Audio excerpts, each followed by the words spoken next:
ആകെ കൂടെ ഒരു ടെൻഷനായിരിക്കും മനസ്സിൽ ആദ്യം വന്നിട്ടുണ്ടാവുക അല്ലേ? അതായത് ചില സബ്ജക്ട്സ് നോക്കുന്ന സമയത്ത് ഒരു ദിവസം ചില ദിവസങ്ങളിൽ 2 സബ്ജക്ട്സിൻ്റെ എക്സാം ഉണ്ട്, രാവിലെയും ഉച്ചയ്ക്കുമായിട്ട്. ആൻഡ് നമ്മുടെ എക്സാം എല്ലാം ഒരൊറ്റ ഘട്ടമായിട്ട് നടത്തുന്നതുകൊണ്ട്, അതായത് നിങ്ങൾക്ക് വലിയ സ്റ്റഡി ഗ്യാപ്പുകളൊന്നും ഇല്ലാതെ സാറ്റർഡേ സൺഡേ അതിനിടയിൽ വരുന്ന സാറ്റർഡേ സൺഡേസ് ഒഴികെ നിങ്ങൾക്ക് വേറെ ഒരു സ്റ്റഡി ഗ്യാപ്പ് ഇല്ലാതെ നിങ്ങളുടെ എക്സാംസ് ഒറ്റയടിക്ക് നടക്കുമ്പം 2 ഗുണങ്ങളാണ്. ഒന്ന്, ആ ഒരു കാര്യം ആ ഒരൊറ്റ ഫ്ലോയിൽ കഴിഞ്ഞ് കിട്ടും അല്ലേ? പക്ഷെ അവിടെ ഒരു പ്രശ്നം എന്താണെന്ന് വെച്ച് കഴിഞ്ഞാൽ ചില സബ്ജക്ട്സ് എങ്കിലും നമ്മൾ അതായത് കുറച്ചുകൂടി നോക്കാനുണ്ട് അല്ലെങ്കിൽ എക്സാം ടൈമിൽ റിവൈസ് ചെയ്യാം എന്ന് കരുതിയ സബ്ജക്ട്സിന് നമുക്ക് എന്തുണ്ടാവില്ല, സമയം ഉണ്ടാവില്ല. അപ്പോൾ നിങ്ങൾ ആലോചിച്ച് നോക്കൂ, ഇപ്പോൾ തന്നെ ഇത് കാണുമ്പോൾ നമുക്ക് ഉള്ളിൽ നിന്ന് ഒരു ആദ്യവും ഒരു ടെൻഷനും ഒക്കെ വരുന്നുണ്ട്. നമുക്ക് പഠിക്കാനിരിക്കുമ്പോൾ പല മക്കളും പറയുന്ന ഒരു കാര്യമാണ്, മിസ് പഠിക്കാൻ പറ്റുന്നില്ല, എക്സാം എഴുതാൻ പറ്റുമോ, ഇത് റിവിഷൻ ചെയ്യാൻ പറ്റുമോ, ക്വസ്റ്റ്യൻസ് ചെയ്യാൻ പറ്റുമോ, ഇതെല്ലാം പഠിച്ചു പോയി കഴിഞ്ഞിട്ട് ഇനി എക്സാം ഹാളിൽ ചെന്നാൽ ഇത് എഴുതാൻ പറ്റുമോ, ഇങ്ങനെ കുറേ ടെൻഷൻസ് മനസ്സിൽ വരുന്നു, എന്താണ് ചെയ്യേണ്ടതെന്ന് ചോദിച്ചിട്ട്. അപ്പോൾ എൻ്റെ കുട്ടികളോട് എനിക്ക് ആദ്യം പറയാനുള്ളത്, നിങ്ങൾ ആലോചിച്ച് നോക്കൂ, ഇപ്പം നിങ്ങളുടെ മുന്നിൽ ഇത്രയും സമയമുണ്ട്.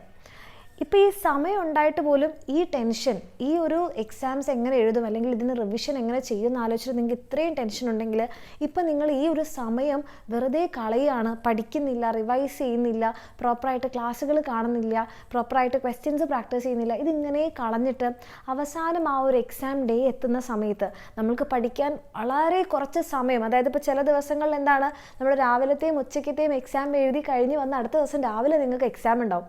അപ്പോൾ ആ ഒരു ഈവനിങ് ടൈം കൊണ്ട് മാത്രം നിങ്ങൾക്ക് ഇത്രയും കവർ ചെയ്യാനുണ്ടെന്ന് പറയുമ്പോൾ നിങ്ങൾ അനുഭവിക്കാൻ പോകുന്നൊരു ടെൻഷൻ്റെ അളവ് നിങ്ങൾക്ക് ചിന്തിക്കാൻ പറ്റില്ല. ഓക്കെ, അപ്പോൾ അത്രയും ടെൻഷനൊന്നും ഈ കുഞ്ഞു പ്രായത്തിൽ എൻ്റെ മക്കൾ എടുക്കേണ്ട ആവശ്യമൊന്നുമില്ല. നമ്മൾക്കിപ്പോൾ ചെയ്യാൻ പറ്റുന്നത് നമ്മളെക്കൊണ്ട് എത്ര പഠിക്കാൻ പറ്റും, ഓക്കെ, ആ കാര്യങ്ങൾ നമ്മൾ പഠിച്ച് തീർക്കുക. നമ്മൾ ഇനി കൂടുതൽ ടെൻഷൻ അടിച്ചാൽ നമുക്ക് കൂടുതൽ കാര്യങ്ങൾ പഠിക്കാനൊന്നും പറ്റില്ലല്ലോ. അപ്പോൾ നമ്മളെ കൊണ്ട് ഉള്ള സമയം കൊണ്ട് എത്ര പഠിക്കാൻ പറ്റുമെന്നുള്ള കാര്യം അത് വൃത്തിയായിട്ട് ചെയ്യുക. ഓക്കെ, എന്നിട്ട് അത് റിവൈസ് ചെയ്യുക. അതാണ് നമ്മൾക്ക് ഇനിയുള്ള സമയത്ത് ചെയ്യാൻ പറ്റുന്നൊരു കാര്യം എന്ന് പറയുന്നത്. ആൻഡ് അത് തന്നെ എൻ്റെ മക്കൾ ഇപ്പോൾ തന്നെ നിങ്ങളുടെ ടൈം ടേബിൾ നോക്കിയിട്ടൊരു പ്രോപ്പർ പ്ലാൻ ഉണ്ടാക്കുക. ഏതൊക്കെ ദിവസങ്ങളിലാണ് നിങ്ങൾക്ക് 2 സബ്ജക്ട്സ് വരുന്നത്, ഒട്ടും പഠിക്കാൻ നിങ്ങൾക്ക് സമയം കിട്ടാത്ത സബ്ജക്ട്സ് ഏതൊക്കെയാണ്, അതിൽ തന്നെ നിങ്ങൾക്ക് ടഫായിട്ടുള്ള, നിങ്ങൾ ഒട്ടും പഠിക്കാതെ നിങ്ങൾ മാറ്റിവെച്ച സബ്ജക്ട്സ് ഏതൊക്കെയാണ്, അതിൽ ഒത്തിരി ചാപ്റ്റേഴ്സ് വരുന്ന സബ്ജക്ട്സ് ഏതൊക്കെയാണ്, ഇത് വെച്ചിട്ട് നിങ്ങൾ തന്നെ ഇന്ന് തന്നെ ഒരു പ്ലാൻ ഉണ്ടാക്കുക. ആ പ്ലാൻ ഉണ്ടാക്കിയതിന് ശേഷം മാത്രം എൻ്റെ കുട്ടികൾ കമൻറ്റ് ചെയ്യുക.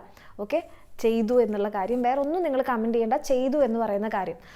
ഈ ഒരു എഫേർട്ട് നിങ്ങൾ എടുത്തിട്ടുണ്ടെങ്കിൽ, നിങ്ങളത് ചെയ്തിട്ടുണ്ട്, നിങ്ങൾ ഒരു കമൻറ്റ് ചെയ്യാനുള്ളൊരു എഫേർട്ട് എടുത്തിട്ടുണ്ടെങ്കിൽ അതിനർത്ഥം നിങ്ങൾ ഇപ്പോൾ തന്നെ പഠിക്കാൻ റെഡിയായി എന്നുള്ളതാണ്. ഓക്കെ, അപ്പോൾ ആ ഒരു കാര്യം എൻ്റെ മക്കൾ ചെയ്തു തുടങ്ങുക.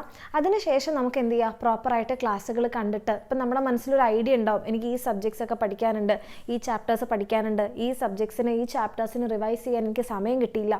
അത് മനസ്സിലാക്കി ഇനിയുള്ള സമയം കൊണ്ട് നമുക്ക് എത്ര തീർക്കാൻ പറ്റുമോ അത്രയും തീർക്കാം. ടെൻഷൻ ഒന്നിനൊരു പരിഹാരമല്ല. നമ്മൾ ചെയ്യേണ്ടത് നമ്മളെ കൊണ്ട് എന്ത് ചെയ്യാൻ പറ്റും, നമ്മുടെ കയ്യിൽ എന്തുണ്ട് അത് നമ്മൾ ചെയ്യുക. നമ്മുടെ കയ്യിൽ ഇല്ലാത്ത കാര്യത്തിനെക്കുറിച്ച് ആലോചിച്ച് നമ്മൾ ടെൻഷൻ അടിക്കേണ്ട. അപ്പോൾ ഇത് തന്നെ ഇനിയിപ്പോൾ പ്രോപ്പറായിട്ട് പഠിക്കണം എന്ന് എൻ്റെ കുട്ടികൾക്ക് ആഗ്രഹമുണ്ട്, പക്ഷേ ക്ലാസ്സുകളൊന്നും എവിടെയില്ല, ഓർഡറായിട്ട് എവിടെയില്ല, അങ്ങനെ പരതി നടക്കാനുള്ള സമയവും ഇല്ലാത്തതുകൊണ്ട് എൻ്റെ കുട്ടികൾക്ക് ധൈര്യമായിട്ട് നമ്മുടെ എക്സാമിൻ്റെ ബാച്ചസിൽ അഡ്മിഷൻ എടുക്കാം. നമ്മുടെ ബാച്ചിൽ നിങ്ങൾക്ക് വേണ്ടിയിട്ടുള്ള നിങ്ങളുടെ ക്രിസ്മസ് എക്സാമിൻ്റെ കംപ്ലീറ്റ് ക്ലാസ്സുകളും അതിൻ്റെ ക്വസ്റ്റ്യൻസ്, വർക്ക്ഷീറ്റും പ്രീവിയസ് ഇയർ ക്വസ്റ്റ്യൻസും നിങ്ങൾക്ക് വേണ്ടിയിട്ടുള്ളതെല്ലാം ഉണ്ട്. അപ്പോൾ അങ്ങനെ പഠിക്കണം നിങ്ങൾക്ക് ആഗ്രഹം ഉണ്ടെങ്കിൽ നമ്മുടെ ബാച്ചിൽ നിങ്ങൾക്ക് അഡ്മിഷൻ എടുക്കാവുന്നതാണ്. എങ്ങനെയൊക്കെ ആയാലും ഒറ്റ ഉത്തരമേ അവസാനമുള്ളൂ, പഠിച്ചിരിക്കണം. ഓക്കെ, അപ്പോൾ ടെൻഷൻസൊക്കെ മാറ്റി വെക്കുക, അടിപൊളിയായിട്ട് തന്നെ പഠിക്കുക. All the best.